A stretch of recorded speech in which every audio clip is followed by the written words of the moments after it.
बिस्मिल्लाहिर्रहमानिर्रहीम। अस्सलाम वालेकुम। आज हम पढ़ेंगे AHN एडल्ट हेल्थ नर्सिंग का first chapter gastro intestinal disorders के बारे में। लेकिन उससे पहले हम गैस्ट्रो इंटेस्टाइनल जो ट्रैक्ट है GIT जिसको हम कहते हैं, उसकी जो है थोड़ी सी एनाटमी पढ़ेंगे, उसको पहले समझेंगे। फिर उसके बाद जब हम डिजीज़ पढ़ेंगे तो हमें उन डिजीज़ को समझने में आसानी होगी। तो जो हमारा आज की जो क्लास है या आज का जो लेक्चर है, इसमें हम GIT की जितनी भी एनाटमी एंड फिजियोलॉजी है वो पढ़ेंगे। So let's get started. सबसे पहले तो इसके कुछ ऑब्जेक्टिव्स है जो कि आगे मतलब इस चैप्टर में वो सारी चीज़ें पढ़ेंगे। ये इस डायग्राम में आप देख सकते हो जितनी भी चीज़ें इन्वॉल्व है आपके डाइजेस्टिव सिस्टम में या आपके गैस्ट्रोइंटेस्टाइनल ट्रैक में, वो सारी चीज़ें आपके सामने है यहाँ पे।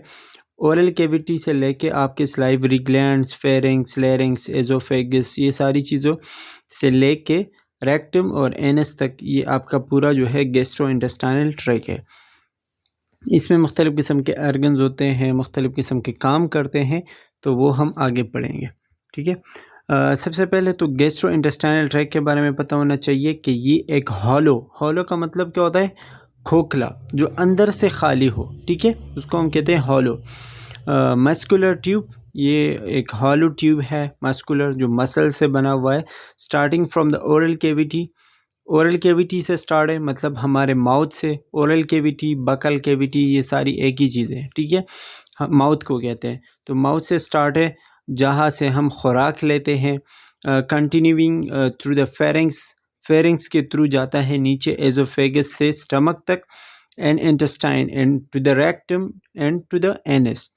इंटेस्टाइन तक जाता है स्टमक से, फिर लार्ज इंटेस्टाइन, फिर इस तरह रेक्टम, और फिर एनस पे जाके ख़त्म हो जाता है, जहाँ से जो है हमारे फीसेस एक्सपेल आउट होते हैं। ठीक है, तो ये है हमारा पूरा गैस्ट्रो इंटेस्टाइनल ट्रैक्ट। इसके कुछ फंक्शंस होते हैं, कुछ काम होते हैं, जिसमें सबसे पहले इंजेशन है। इंजेशंस मीन कि आप जो खुराक लेते हैं, खुराक का लेना, खाना, ठीक है, इसको हम कहते हैं इंजेशन। मैकेनिकल प्रोसेसिंग है। मैकेनिकल प्रोसेसिंग का मतलब कि जब आप खुराक को चबाते हो, आपके मुंह में जो है खुराक हज़म होना स्टार्ट हो जाता है, इसको हम मैकेनिकल प्रोसेसिंग कहते हैं। इसके बाद डाइजेशन, मतलब खुराक का हज़म होना इन योर इंटेस्टाइन्स। ठीक है, इसके बाद सिक्रीशंस है, जो मुख्तलिफ़ किस्म की सिक्रीशंस होती हैं। Salivary secretions, enzyme secretions, hormonal secretions, बहुत सारी होती हैं। फिर उसके बाद एब्जॉर्प्शन है, आपका खुराक जो है हज़म हो गया, अब आपकी बॉडी को उससे जो एनर्जी चाहिए वो एब्जॉर्ब करती है फ्रॉम द इंटेस्टाइन्स। ठीक है, तो वो होता है एब्जॉर्प्शन। और उसके बाद है एक्सक्रीशन। तो एक्सक्रीशन का मतलब होता है कि जितना भी आपने खाया, ठीक है, और वो आपके बॉडी में डाइजेस्ट हो गया, फिर एब्जॉर्ब हो गया, ठीक है, आपको एनर्जी भी मिल गई। अब उससे जो वेस्ट प्रोडक्ट बचता है वो आपके बॉडी से किसी न किसी तरीके से निकल जाता है थ्रू फीसेस। ठीक है, तो इस प्रोसेस को हम क्या कहते हैं? एक्सक्रीशन कहते हैं। इसमें यूरिन भी आते हैं और आपके जो है फीसेस भी आते हैं।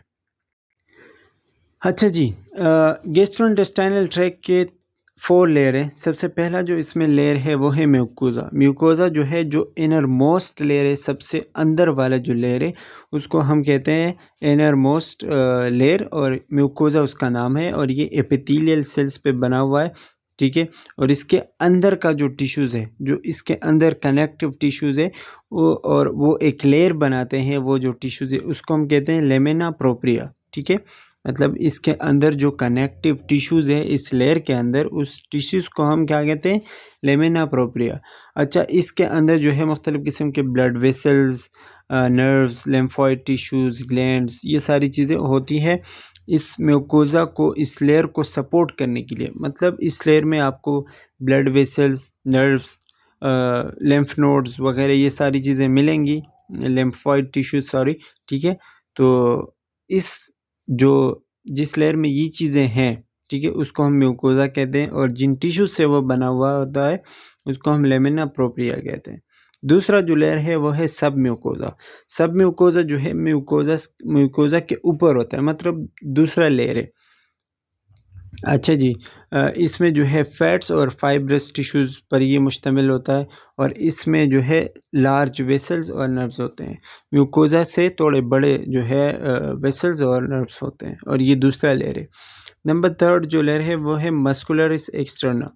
This smooth layer has inner circular and outer longitudinal layer of muscle fibres. अच्छा, इसमें भी जो है मसल फाइबर्स होते हैं जो कि एक दूसरे से सेपरेटेड है, जो जुदा है किस चीज़ की वजह से? मायोट्रिक फ्लेक्सिस की वजह से। इस लेयर में बहुत सारे न्यूरॉन्स भी हैं, ठीक है?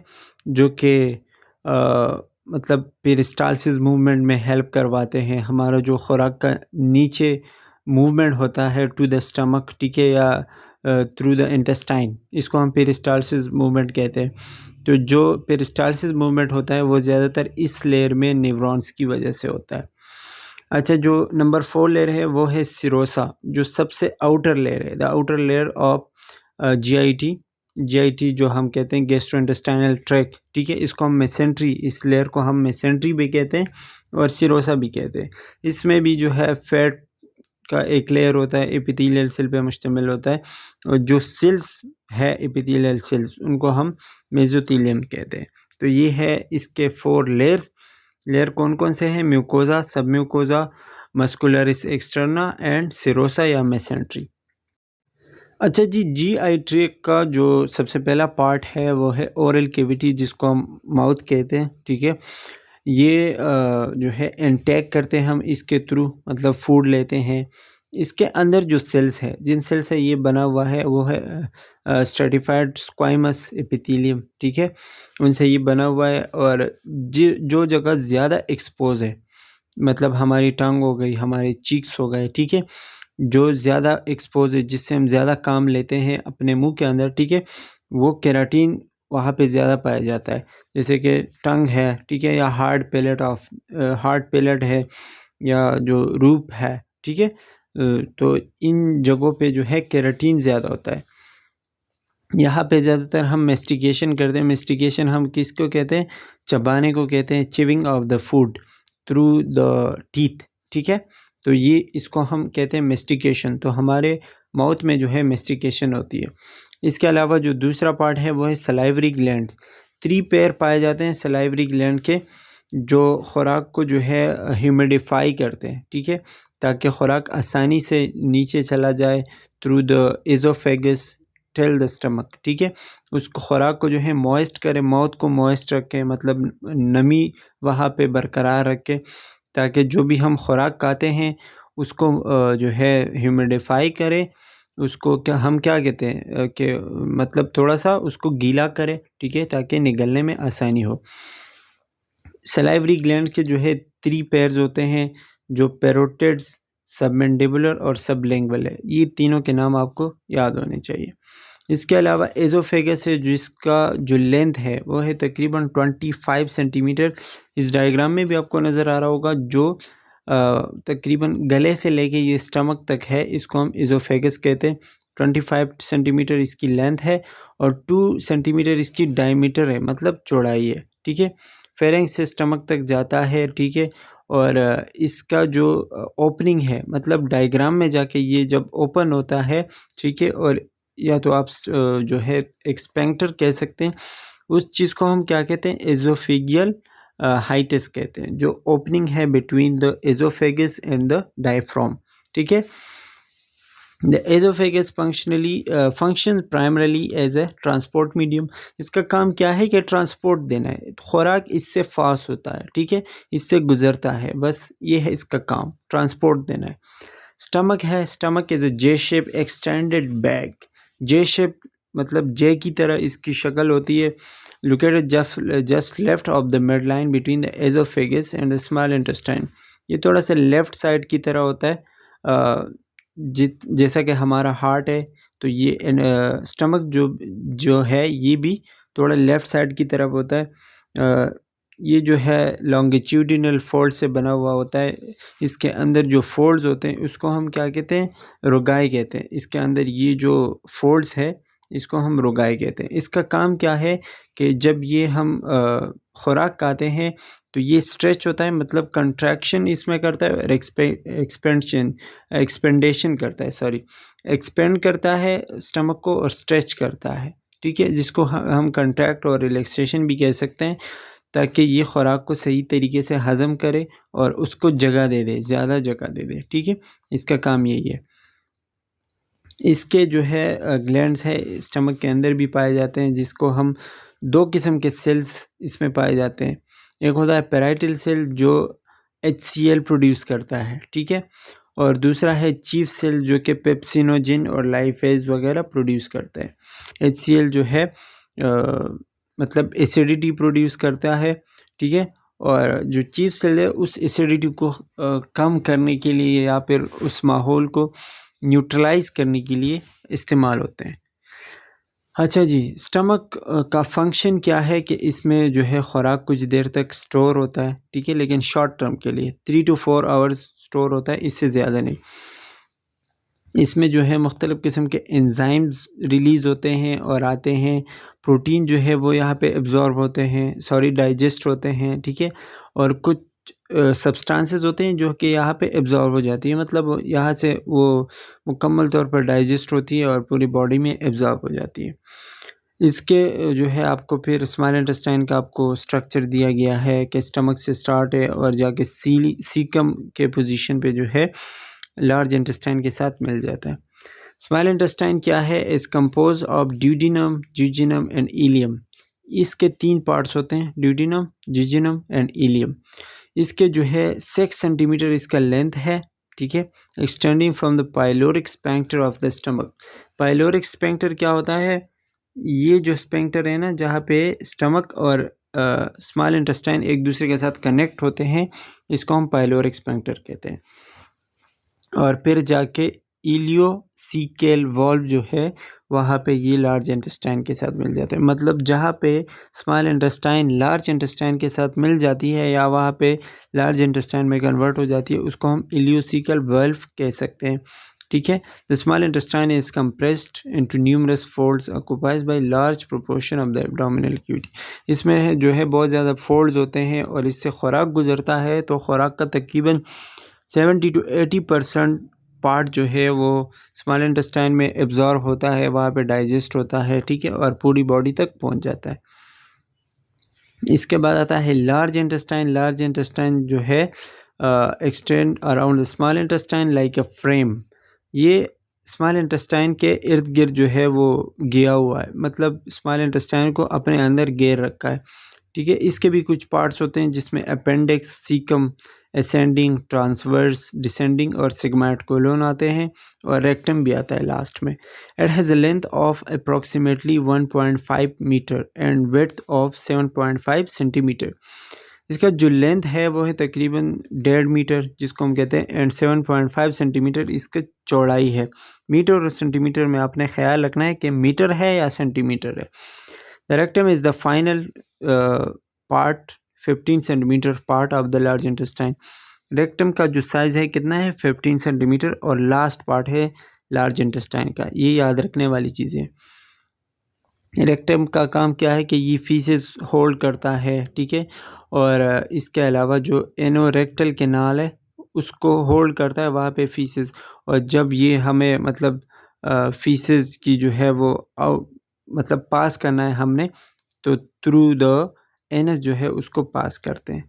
अच्छा जी, इसके अलावा जो है एक्सेसरी ऑर्गन जो है उसमें आता है लीवर। लीवर जो है एज ए लार्ज रेडिश और ब्राउन, मतलब एक रेड कलर का एक जो है ऑर्गन है जो कि राइट अपर क्वाड्रेंट में पाया जाता है। क्वाड्रेंट्स भी हम पढ़ेंगे इसमें आगे। इसका फंक्शन क्या होता है कि ब्लड को फिल्टर करता है, इंटेस्टाइन में जाके पहुंचाता है ब्लड को, detoxifies several metabolites including the breakdown of bilirubin and estrogen. बहुत ज़्यादा जो है चीज़ें जो लिवर तक आती हैं, तो ये उनमें से जो डिटॉक्सिफिकेशन होती है वो करते हैं, मतलब जो भी टॉक्सिक चीज़ें हैं उनको ख़त्म करवाती है, मुख्तलिफ़ किस्म की जो भी सब्सटेंसेस आप खाते हो, ठीक है। ब्लड क्लॉटिंग फैक्टर जो है वो प्रोड्यूस करते हैं, एल्बुमिन वगैरह, और प्रोडक्शन ऑफ बाइल भी करवाता है। बाइल प्रोड्यूस करता है जो कि खुराक को डाइजेस्ट करने में हेल्प करते हैं। इसके अलावा है गाल ब्लैडर। गाल ब्लैडर जो है ये भी एक हॉलो ऑर्गन है। हॉलो का मैंने आपको पहले बता दिया। और पियर शेप्ड हम कहते हैं नाशपाती की तरह होता है, ठीक है। और ये posterior surface of the liver, मतलब लीवर के जो है पीछे पाया जाता है, ठीक है। It empties through the cystic duct into the biliary duct system. Cystic duct इसका जो डक्ट है जिसके थ्रू मतलब गॉल ब्लैडर से बाइल जाते हैं, ठीक है, गॉल ब्लैडर और लीवर से। तो सेस्टिक ड्रग के थ्रू इसके मुख्तलिफ़ किस्म के जो जूसेस हैं वो जाते हैं, ठीक है। इसका जो है बाइल को स्टोरेज करता है। इसका जो फंक्शन है, बाइल को स्टोर करता है, उसको कंसंट्रेट करता है, मतलब गाढ़ा बनाता है, ठीक है। Bile is a thick fluid that contain enzyme to help dissolve. Bile का काम क्या है? एक फ्लूइड है, एक जूस टाइप है, और इसका काम ये है कि खुराक में जितने भी फैट्स सब्सटेंसेस है उसको डिसॉल्व करने की कोशिश करता है। अच्छा जी, इसके अलावा है pancreas. Pancreas is a lobular pinkish grey organ. ये पिंक टाइप का एक अर्गन है, ठीक है, जो कि स्टमक के पीछे पाया जाता है, बिहाइंड द स्टमक। और इसका साइज़ कितना है? 15 सेंटीमीटर। पेनक्रियाज का साइज़ कितना है? 15 सेंटीमीटर। अच्छा, इसके अंदर बहुत एक्सोक्राइन और एंडोक्राइन दोनों किस्म के ग्लैंड्स होते हैं। ये भी बहुत ज़्यादा इंपॉर्टेंट पॉइंट है।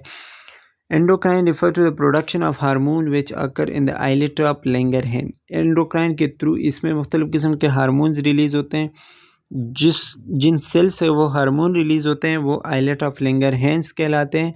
The islet of Langerhans produce कौन कौन से हार्मोन प्रोड्यूस करते हैं? इंसुलिन प्रोड्यूस करते हैं, ग्लूकागॉन प्रोड्यूस करते हैं, और भी बहुत सारी चीज़ें प्रोड्यूस करते हैं, जिसकी वजह से डायबिटीज़ होती है अक्सर। मतलब अगर वो प्रोड्यूस नहीं होते, अगर आपका पेनक्रियाज सही तरीके से काम नहीं कर रहा, तो आपको डायबिटीज़ हो सकती है। और एक्सोक्राइन पार्ट जो है इसका वो जीआईटी ट्रैक में जो है मुख्तलिफ़ किस्म के एरियाज़ को कवर करता है। 80 to 85% ऑफ पेनक्रियाज जो है वो जूसेस देता है खुराक को हज़म करने के लिए। इसके भी मुख्तलिफ़ किस्म के सेल्स होते हैं, जिसमें अल्फ़ा सेल आता है जो कि हार्मोन ग्लूकागॉन रिलीज़ करता है, बीटा सेल इंसुलिन प्रोड्यूस करता है, और डेल्टा सेल जो है वो सोमेटोस्टैटिन हार्मोन रिलीज़ करता है, which is produce by the number of endocrine glands in the body. अच्छा जी, स्फिंक्टर ऑफ ओडी को दूसरा नाम आप कह सकते हैं हेपेटोपेनक्रियाटिक स्फिंक्टर या फिर ग्लेसन स्फिंक्टर भी कह सकते हैं। ये कौन सा है? At the end of pancreatic duct and bile duct. Pancreatic duct और बाइल डक्ट जो है वो एक ही ट्यूब में जाके इंटेस्टाइन तक पहुंचते हैं। उस स्फिंक्टर को हम क्या कहते हैं? स्फिंक्टर ऑफ ओडी कह सकते हैं, ठीक है। इसमें मुख्तलिफ़ किस्म के जूसेस जाते हैं, जैसे कि मैंने बता दिया, पेनक्रियाटिक जूस और बाइल जूस। इसके अलावा जो है एब्डोमेन्स आते हैं। तो क्वाड्रेंट्स है, मतलब 4 क्वाड्रेंट्स है हमारे बॉडी के। Right upper quadrant, left upper quadrant, right lower quadrant और लेफ़्ट लोअर क्वाड्रेंट। इसके जितने भी ऑर्गन्स हैं वो मैं आपको इस स्लाइड में दिखा रहा हूँ, ये आप देख लें, ये आपको याद होने चाहिए। हर क्वाड्रेंट के जो है आपको मुख्तलिफ़ किस्म के ऑर्गन्स दिखाए गए हैं। फिर इसके एब्डोमिनल रीजन है जो कि टोटल 9 है। इस चार्ट में आपको सारा दिखाया गया है, ये आप देख लें अच्छे से। और इसके भी आपको ऑर्गन्स पता होने चाहिए। Right hypochondriac region, right lumbar region, कौन कौन से ऑर्गन इसमें आते हैं, राइट इलियक रीजन में कौन कौन से आते हैं, एपिगैस्ट्रिक रीजन में कौन से आते हैं, अम्बाइलिकल रीजन है और हाइपोकॉन्ड्रिक रीजन है। ये सारे आपको पता होने चाहिए। Left hypochondriac, left lumbar region, ठीक है, और लेफ़्ट इलियक रीजन। ये सारे ऑर्गन्स आपको फिंगर टिप्स पे याद होने चाहिए, क्योंकि इससे बहुत ज़्यादा एमसीक्यूज़ आते हैं। तो आज तक के लिए इतना ही काफ़ी है। आगे हम पढ़ेंगे इसके जितने भी डिजीज़ेज़ हैं उसको कवर करने की कोशिश करेंगे। आज के लिए बस इतना ही। That's all for today and we will continue इंशाल्लाह in the next class. So तब तक के लिए मुझे अपने दुआओं में याद रखिए एंड अल्लाह हाफ़िज़। Bye, take care.